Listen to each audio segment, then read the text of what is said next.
सभी का स्वागत है एमपी न्यूज 24 में। मैं आपके साथ साक्षी गुप्ता। ये बढ़ते हैं खबरों की। परमानेंट करो, हमको परमानेंट करो।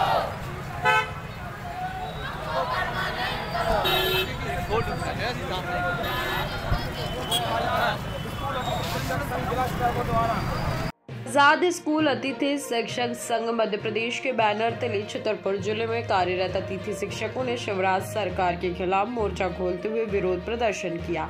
इस दौरान अतिथि शिक्षकों ने नारेबाजी करते हुए उग्र प्रदर्शन किया। हम आपको बता दें कि विगत 2 सितंबर को भोपाल में अतिथि शिक्षकों की महापंचायत बुलाई गई थी, जिसमें मुख्यमंत्री शिवराज सिंह चौहान द्वारा अतिथि शिक्षकों के समक्ष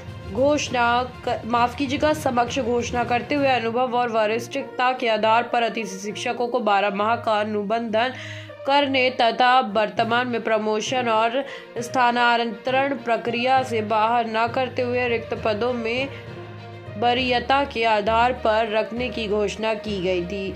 साथ ही शिक्षक भर्ती में 50% आरक्षण देने की घोषणा भी की गई थी, लेकिन वर्तमान समय में अतिथि शिक्षकों के साथ भेदभाव करते हुए उन्हें बाहर का रास्ता दिखाया गया, जो कि दुर्भाग्यपूर्ण है। अतिथि शिक्षक संघ के जिलाध्यक्ष राम अवतार कुशवाहा ने नेतृत्व में जिला भर में अतिथि शिक्षकों ने आज शिवराज सरकार के खिलाफ मोर्चा खोलते हुए महापंचायत में की गई घोषणाओं का पालन करने की मांग की है। अन्यथा की स्थिति में आगामी विधानसभा चुनावों में भाजपा का बहिष्कार करने की बात भी संघ के जिलाध्यक्ष द्वारा कही गई।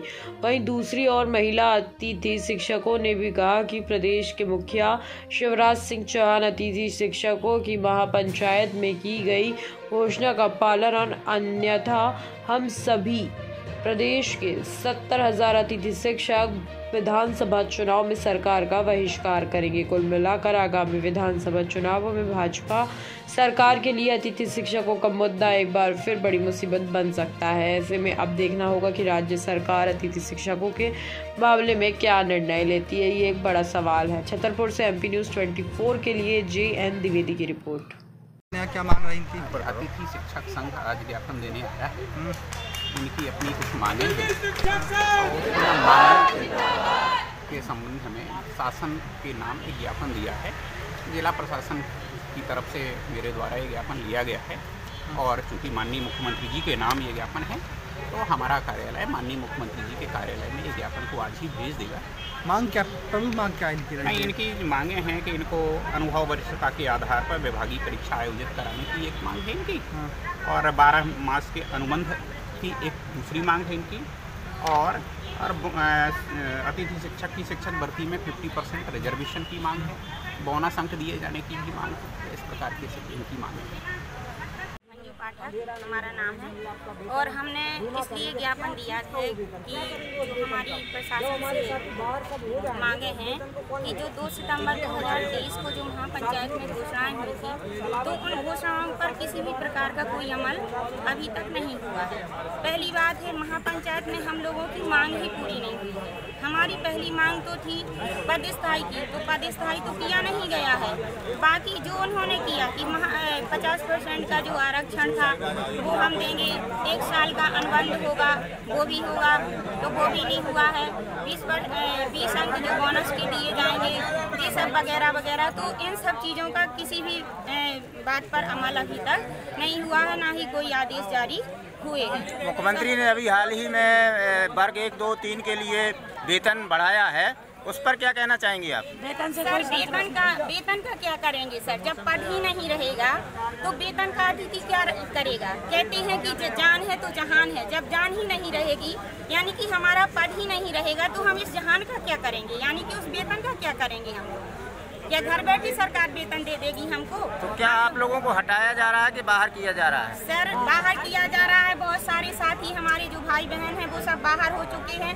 तो हमारा अभी करबद्ध निवेदन है सरकार से कि वो कृपया करके हम लोगों की वेदना को समझें। वो हम लोगों की वेदना को नहीं समझ रहे हैं, ना ही वो इस स्थिति को उन्होंने गहराई से समझा है कि जब एक अतिथि घर पे बैठ जाता है तो उसकी जो असहनीय दुख होता है, उसको तो उस दुख का अंदाजा क्या माननीय मुख्यमंत्री जी को नाम सरोज पटेल है और बड़े दुख के साथ ही कहना पड़ा कि मैं एक अतिथि शिक्षक, क्योंकि इस अतिथि शिक्षक में हम लोगों का इतना शोषण हुआ है। आज 15 साल से इतना शोषण होता आ रहा है कि हम लोगों को पता ही नहीं लगता है कि कब हम लोगों को बाहर निकाल दिया जाएगा, क्योंकि अभी जो प्रमोशन लिस्टें आ रही हैं उससे हमारे कई भाई बहन बाहर हो रहे हैं। और हम यही चाहेंगे जो उन्होंने घोषणाएं की हैं महापंचायत में 2 सितंबर के दिन कि आपको 50% आरक्षण दिया जाएगा, 1 साल का अनुबंध दिया जाएगा और 20 अंक बोनस की और विभागीय परीक्षा। तो हम ये चाहते हैं कि जो उन्होंने ये घोषणाएं की है अपने मंच से उसको तत्काल 2 दिवस के अंदर आगे जारी कीजिए। और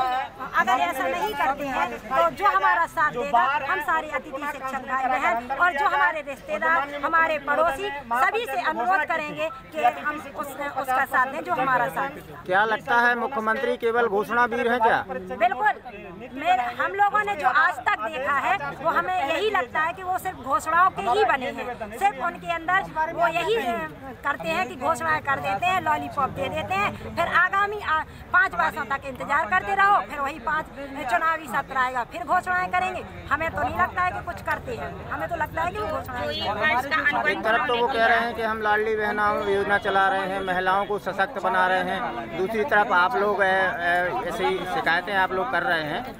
रही बात सर लाडली बहना योजना की, तो ये कोई वो अच्छा काम नहीं कर रहे हैं, लाडली बहना को अपंग बना रहे हैं, क्योंकि 1000 रुपए जो दे रहे हैं उससे बहनें अपंग हो रही हैं। इसकी जगह कोई रोजगार दे तो वहाँ पर बहनें अपना काम करेंगी और जीवन निर्वाह करेंगी और ना ही हमें किसी की योजनाओं का लाभ लेना उचित लगता है। हम तो ये चाहते हैं कि रोजगार दें लाडली बहनों की, 1000 रुपए की जगह रोजगार ज़्यादा पसंद करेंगी लाडली बहन। क्या छतरपुर और ये समस्या ये है कि हमारी माननीय मुख्यमंत्री आदरणीय शिवराज सिंह चौहान जी ने 2 तारीख को महापंचायत के दौरान घोषणाएं की थी अतिथि शिक्षकों के भविष्य को सुरक्षित करने के लिए, लेकिन उन घोषणाओं में से केवल एक घोषणा का आदेश निकाला है, वो भी 2 महीना बाद से पालन करने के लिए। मैं ये जानना चाहता हूँ आदरणीय मुख्यमंत्री जी से कि जब बच्चे का जन्म होता है तो जन्म तिथि उसी दिन से लिखी जाती है कि 2 महीने बाद से लिखी जाती है। मुझे इस बात का समझ में नहीं आता है कि आदेश आज निकल रहा है, उसका पालन करने के लिए 2 महीना बाद के लिए उसमें जिक्र किया जाता है, ये कोई बात नहीं होती है। और यदि हमारी घोषणाएं जो आदरणीय मुख्यमंत्री जी ने 2 तारीख को महापंचायत के दौरान की थी, यदि उन घोषणाओं का पालन, उनका आदेश तुरंत नहीं निकलता है आचार संहिता के पहले, तो हम अतिथि शिक्षक हम भाजपा सरकार के खिलाफ जाएंगे, उनके हित में नहीं जाएंगे। तो क्या माना जाए कि एक बड़े शिक्षक जो है, बड़ी संख्या में आप लोग हैं, तो पूरे मध्य प्रदेश में चुनावों का बहिष्कार करेंगे? जी, हमारे मध्य प्रदेश के एक विधानसभा में आप आकलन कर लीजिए, हर विधानसभा में अतिथि शिक्षक निर्णायक वोट है, वो किसी भी विधायक को हराने की क्षमता रखता है। ऐसी कोई विधानसभा नहीं है जिस विधानसभा में अतिथि शिक्षक निर्णायक वोट ना हो। और हम ये पिछली बार भी कर चुके हैं और इस बार भी यदि हमारी बातों का पालन नहीं होता है तो इस बार हम करके